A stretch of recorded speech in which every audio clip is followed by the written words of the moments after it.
Salutations, respected viewers. I am George from Ireland, and this video is about the martyrdom of King Charles I. Well, because it was on this day, the 30th of January, in the year of grace, some 1609 and 40, that Charles I suffered martyrdom by having his head smitten from his body outside the banqueting house on Whitehall in London. Well, actually, Whitehall Palace existed at that time. The whole street was Whitehall Palace. The banqueting house is the only bit which didn't burn down in the fire of 1698. So Charles I was King of Ireland, King of England, King of Scots. Indeed, he was born in North Britain. And the English Civil War broke out under him in 1642. Now, I say martyrdom, but don't let it be imagined I'm a partisan of his. I'm being a bit tongue-in-cheek when I say that, because in many respects he was a dreadful king. He was exceedingly unwise, rather dissimilar to his more illustrious father, James of that name the First. Well, he's James I in Ireland. He's King of Scots, he would be James VI. But back to our Charles I, born at Dunfermline Abbey in November 1600. Someone who could neither walk or talk till he was past 2 years of age. This developmental delay may have been very significant. He was an exceptionally short man, even for an era when people were shorter than they are now. He stood something like 5'0" in his stocking soles, whereas an average man might have been more like 5'5" at the time. So a difference of 5 inches is obviously more significant than it is today, bearing in mind the overall shorter stature of our species. So he succeeded to the throne in 1625 when his father was called to his reward. Now, his father James I had done him a great disservice by expounding this notion of the divine right of kings, perhaps the most outstanding scholar ever to be a monarch in these islands, writing Demonology, his guide to the detection of witchery and the investigation and punishment of warlocks, wizards, necromancers, and such like. And James I also wrote The True Law Free Monarchies, which really the monarchy is free, nobody else is, and really there are no laws apart from that, just untrammeled regal power. The king can rule by fiat, that's it. So a capricious king can wreak havoc, and that's more or less what Charles I did. So he was an Anglican, but then some people thought he was a crypto-Catholic. Was he secretly a Roman Catholic trying to move the realms back to Catholicism? Of course, it's quite popular in Ireland, where the majority of us are Catholics, less popular in Scotland, Wales and England. And he married Henrietta Maria of France, who's a sister of King Louis XIII of France. And she was a Catholic, of course, and her children were raised that way. So Catholicism was banned outside, and Catholic priests were even executed. If he was so pro-Catholic, he wouldn't have allowed this. So we've got to remember how bad it was and how bad he was in allowing such oppression, killing people for their religious faith. But, you know, that was the era, happened the world over. But inside royal palaces, there were Catholic chaplains from France ministering to the Queen and her children. Were her children brought up as Catholics? Would they be Roman Catholics as well? Restore that as the state religion? So there was a lot of vicious anti-Catholicism. Fair enough, there's a lot of anti-Protestantism in Catholic lands too. So then he brought in his prayer book. He thought it was so fabulous. He had this Archbishop of Canterbury, William Lord Pennant, and people said, this is crypto-Catholics, it's more in a Catholic style. You're trying to stealthily bring back the Roman Catholic Church. And remember, in 1603, when James VI, King of Scots, became King of England, he said Scotland doesn't have to copy England and vice versa. Obviously, Ireland, we'd have to copy either. But his Book of Common Prayer was written, or the Prayer Book as it's sometimes called. Outside Anglican churches, you see BCP on the sign sometimes, Book of Common Prayer, to show they use that 17th century tome. But it's obviously rather old hat these days, and the verbiage in it is antique. Well, what would the word be? Anachronistic. Anyhow, so people in North Britain vehemently objected to this. They took the most grave exception to this on the basis, well, they thought it was crypto-Catholic, they hadn't been consulted, and they said they'd been forced to copy England, the Church of Scotland being more decidedly Protestant than the Church of England. And eventually the Prayer Book Rebellion broke out because the General Assembly of the Church of Scotland had met without regal authority in Glasgow and said, we'll recognise that Charles I is our rightful monarch, but if he does something irreligious, we shall not tolerate that. If forced to choose between God and the king, we shall fight for God. And that was that. They signed a covenant, like a contract between themselves. The Covenanters, they resisted. They're the majority, possible the majority of Scots, a minority of Scots on their side. Many of these Covenanters set up conventicles where they were worshipping in semi-secret, of course, the majority of the people in some of the country, but some of them caught and executed, particularly the Grass Market in Edinburgh. Hanged, the slow drop, left to dangle at the end of a hemp rope for 20 minutes with their legs unbound, kicking like anything. So it was barbaric. Anyhow, Charles I was losing. The Covenanters, they completely took over Scotland.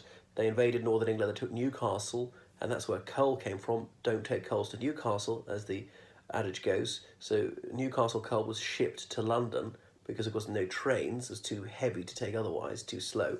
And so London was cut off from coal in the winter. So were other southern cities, and they froze. So the Covenanter army was demanding, I can't remember, was it £850 a day for each day they were occupying northern England. So Charles I, he taxed people illegally a lot. I mean, many complaints. I remember the tradition was a monarch couldn't tax people without their own agreement, as in Parliament.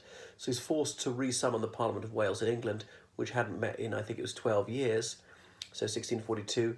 Then they gave their grand remonstrance, all their complaints, and they loathed the Earl of Strafford and demanded he be executed, and indeed he was, by a bill of attainder, as in just Parliament voting that he should be executed, and that happened.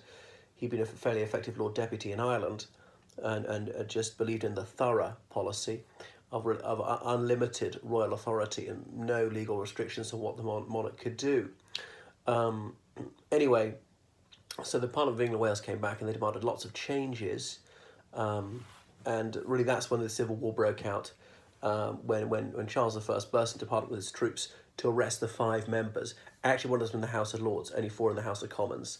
The birds have flown, as he famously said. They've been tipped off, they're going to be arrested, and they scrambled. You might have seen in the 1970 biopic Cromwell, and it would have us believe that Cromwell was one of the 5 members. He wasn't. He was a member of Parliament for Huntingdon, same seat as John Major. But Oliver Cromwell was not well known at the time, and he was not an effectual orator. So that then the king realised he'd lost control of London, withdrew to Nottingham, the geographic centre of England, raised the royal standard to indicate that all loyal subjects could gather there to fight for their sovereign lord, and that's regarded as the beginning of the English Civil War. Now, it's really the Civil War of the British Isles. It was fighting in Ireland and Scotland and Wales, as well as England, even in some of the American colonies and the Caribbean islands. So I shan't regale you with the whole sorrowful tale, but that was that. Eventually, defeated, captured, negotiations with him, escaped, recaptured, being held at Hampton Court Palace, put on trial at Westminster Hall over 3 days, and found guilty of being a liar, a thief, a murderer, and an enemy of his people, and sentenced to be executed by decapitation. So that was that. And could they bring themselves to do this? Various commissioners had acted as the jury, like up to 100 commissioners, and had to sign. They got a slight majority to sign that he should be put to death, Cromwell being the first to sign. Some of them, after all that, after hundreds of thousands of people have been killed, the bloodiest war in the British Isles in history is bloodier than the First World War in terms of proportion of people killed, still wouldn't bring themselves to sign. So, but nevertheless, he was executed on the 30th of January. He was held in St James's Palace, walking to his execution, asked for a second shirt, fearing that if he shivered, people might take it for cowardice. And I can't remember who wrote this. Was it Marvell? Said he did nothing common or mean upon that glorious scene, or something like that. He comported himself with the greatest dignity and fortitude as he went to meet his doom. And as he stood in the face of eternity, he delivered a most eloquent oration, saying that he forgave those who were about to kill him. He would now go from a corruptible to an incorruptible crown. As he was going to die, his personal chaplain, William Juxon, prayed with him just beforehand. One of his sons, the Duke of Gloucester, one of his younger sons, was still there. The elder ones had escaped. And he was allowed to be with his father almost at the very end. And then, when he was ready, Charles I made the signal that he was willing to receive the dolorous stroke, and so his head was severed from his body with a single blow. The identity of the headsman has never been disclosed. The speculation is a chap from Ireland, was a headsman from France. He was obviously handy with a sword, because sometimes it would take several blows. And that was that. He was accorded the extraordinary privilege of having his head sewn back upon his cadaver to be buried whole. Can't remember where he was initially buried, if it was at Windsor, but subsequently he was reinterred at in Westminster Abbey. So that's Charles I.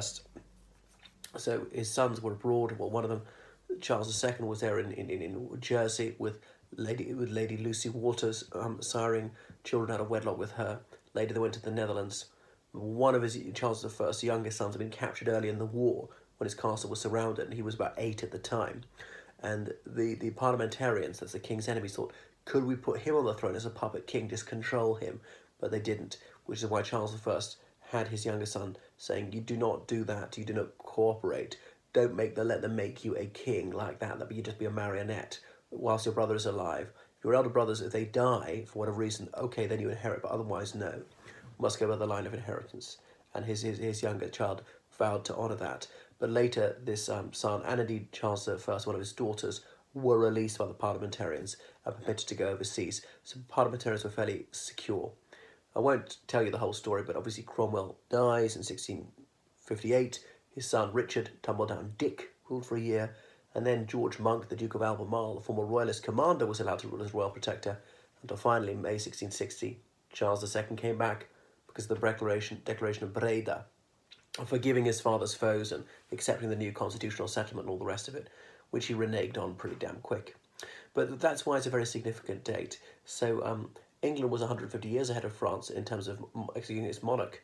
But other monarchs have been put on trial, other monarchs have been killed, but they've been judicially executed. Not in Ireland, I don't think, or Scotland, or Wales, or England. So there we are, a very significant, fascinating date. You could see the Cromwell Association, look up their website, what they've got to say about Charles I, Charles Stuart. Anyway, I shall ring off now. Make sure you subscribe. It's vital you subscribe, please.